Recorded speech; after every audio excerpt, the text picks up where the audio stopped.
മറ്റുള്ളവരെ ബോധ്യപ്പെടുത്താൻ വേണ്ടിയുള്ള വ്യഗ്രതയിലാണ് ഓരോരുത്തരും ജീവിച്ചു തീർക്കുന്നത് തന്നെ. പക്ഷേ സ്വന്തം നെഞ്ചിൽ കൈവച്ചുകൊണ്ട് ആർക്കെങ്കിലും പറയാൻ പറ്റുമോ, ഞാൻ എനിക്ക് വേണ്ടി ജീവിച്ചു എന്ന്? അങ്ങനെ ഒന്ന് പറയാൻ നിനക്ക് എന്ന് പറ്റുന്നുവോ അന്ന് മാത്രമേ നീ എന്ന വ്യക്തി ഉണ്ടാവൂ. കടന്നുപോയ ദിനങ്ങൾ, കണ്ടുമുട്ടിയ മുഖങ്ങൾ, നഷ്ടപ്പെട്ട സ്വപ്നങ്ങൾ, കഴിഞ്ഞുപോയ സമയം, വേദനിപ്പിച്ച വാക്കുകൾ, തനിച്ചായ നിമിഷങ്ങൾ, ഒറ്റപ്പെടുത്തിയ ബന്ധങ്ങൾ, മനസ്സ് കീഴടക്കിയ സ്നേഹം എല്ലാം പാഠങ്ങളാണ്. പഠിക്കാനും തിരിച്ചറിയാനും ഉള്ള പാഠങ്ങൾ. എത്തിച്ചേരാൻ കഴിയാതെ തോറ്റുപോകുമെന്ന് ലോകം മുഴുവൻ വിളിച്ചു പറഞ്ഞാലും എത്തുമെന്ന് ഉറപ്പിച്ച് ചില ദൂരങ്ങളിലേക്ക് തളരാതെ നടന്നുപോയി ലക്ഷ്യത്തിലെത്തി തിരിഞ്ഞു നിന്ന് ലോകത്തെ നോക്കി പുഞ്ചിരിച്ചവരുടെ വാശിയുടെ പേരാണ് ആത്മവിശ്വാസം. നുണ പറഞ്ഞ് എന്തെങ്കിലും നേടുന്നതിനേക്കാൾ നല്ലത് സത്യം പറഞ്ഞ് നഷ്ടപ്പെടുത്തുന്നത് തന്നെയാണ്.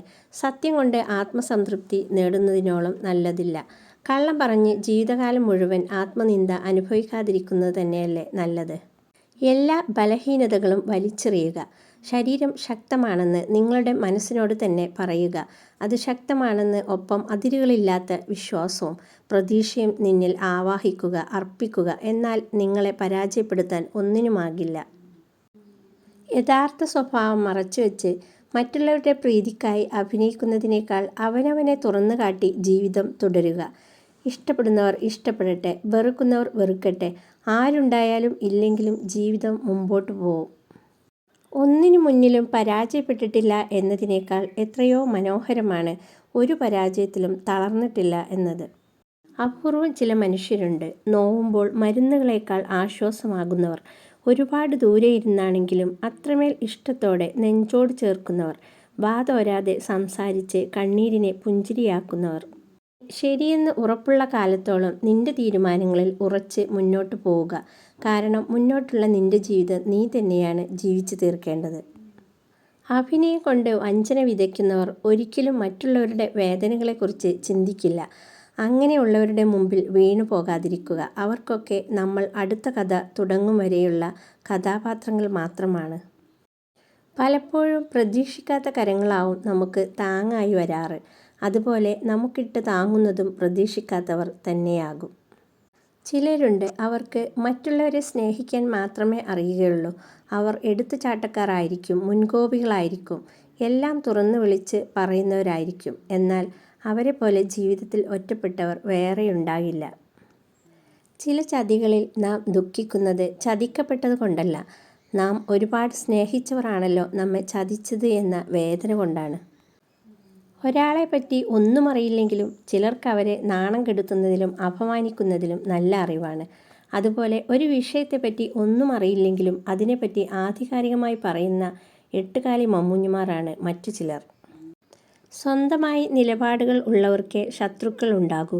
അല്ലാത്തവർ എല്ലാവർക്കും പ്രിയപ്പെട്ടവരായിരിക്കും. ഒന്നോർക്കുക, നമ്മുടെ ആദർശം മറ്റുള്ളവരുടെ പ്രീതിക്കായി ഇല്ലാതാക്കേണ്ടതല്ല, അത് നമ്മുടെ ശരിയാണ്. കടന്നുപോയ വഴികളും വന്നു ചേരുന്ന മനുഷ്യരും തന്നുപോയ സങ്കടങ്ങളും ഇറങ്ങിപ്പോയ സമയവുമൊക്കെ പാഠങ്ങളാണ്. അധികമാരും പഠിക്കാതെ പോകുന്ന പാഠം എങ്ങനെ ആവണമെന്നും എങ്ങനെ ആവരുത് എന്നും. സ്വന്തം പ്രവൃത്തികളെല്ലാം ശരികളാക്കി വാദിക്കുന്നവർക്ക് മറ്റുള്ളവരെ കേൾക്കാനോ മനസ്സിലാക്കാനോ കഴിയില്ല. സ്വന്തം തെറ്റുകളെ ശരികളായി സ്ഥാപിക്കാൻ ഏതറ്റം വരെയും പോകുന്നവരുമുണ്ട്. അങ്ങനെ നേടുന്ന ശരികൾക്ക് പിന്നിൽ നിഷ്കളങ്കരായ മനുഷ്യരുടെ കണ്ണുനീരുമുണ്ടാവും. തിരസ്കരിക്കപ്പെടുന്ന ഇടങ്ങളുണ്ടാവും. എന്നാൽ അവിടെല്ലാം ദൈവത്തിന് നിന്നെക്കുറിച്ച് ഒരു തീരുമാനവും ഉണ്ടാവും. കഷ്ടപ്പെടുന്ന മനുഷ്യന് ചിരിയുണ്ടാവില്ല, ചിരിയുള്ള മനുഷ്യന് കഷ്ടവും ഉണ്ടാവില്ല. പക്ഷേ കഷ്ടത്തിലും ചിരിക്കുന്ന മനുഷ്യന് തോൽവിയും ഉണ്ടാവില്ല. അനുഭവങ്ങളാണ് ജീവിതത്തിലെ ഏറ്റവും മികച്ച പാഠപുസ്തകം. ചില സങ്കടങ്ങളും പ്രയാസങ്ങളും കാലം നമുക്ക് സമ്മാനിക്കുന്നത് നമ്മളെ തോൽപ്പിക്കാനല്ല, ഒരിക്കലും ഒരിടത്തും തോൽക്കാതിരിക്കാൻ വേണ്ടിയാണ്. ജീവിതത്തെ അടുത്തറിയാൻ വേണ്ടിയാണ്. ചുറ്റുമുള്ളവരെ പഠിക്കാൻ വേണ്ടിയാണ്. എല്ലാം തികഞ്ഞവരായി ആരുമില്ല. എന്തെങ്കിലും പോരായ്മകൾ മനുഷ്യ സഹജമാണ്. പക്ഷേ ആ പോരായ്മകൾ മറ്റുള്ളവർ ചൂണ്ടിക്കാണിക്കുമ്പോൾ അതിനെ വിമർശിക്കുകയല്ല ചെയ്യേണ്ടത്.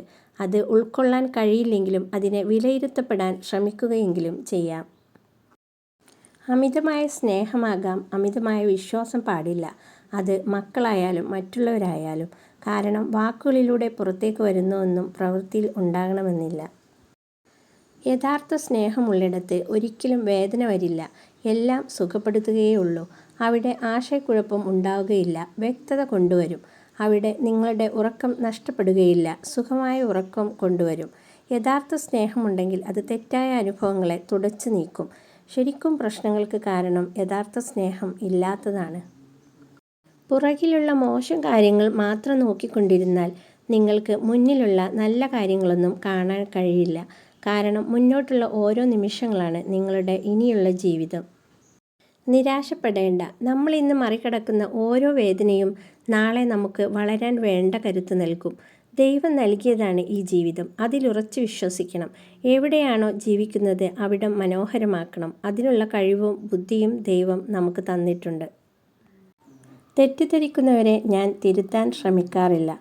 കാരണം വാദിക്കാനും സ്ഥാപിക്കാനും എനിക്ക് അറിയാഞ്ഞിട്ടുമല്ല. മറിച്ച് ഒരു തുറന്ന പുസ്തകം പോലെ ഞാൻ പെരുമാറിയിട്ടും അതിലെ ഒരു താള് പോലും മനസ്സിലാക്കാത്തവർക്ക് വേണ്ടി എന്തിന് ഞാൻ ഇനിയും എന്നെ കാണിക്കണം?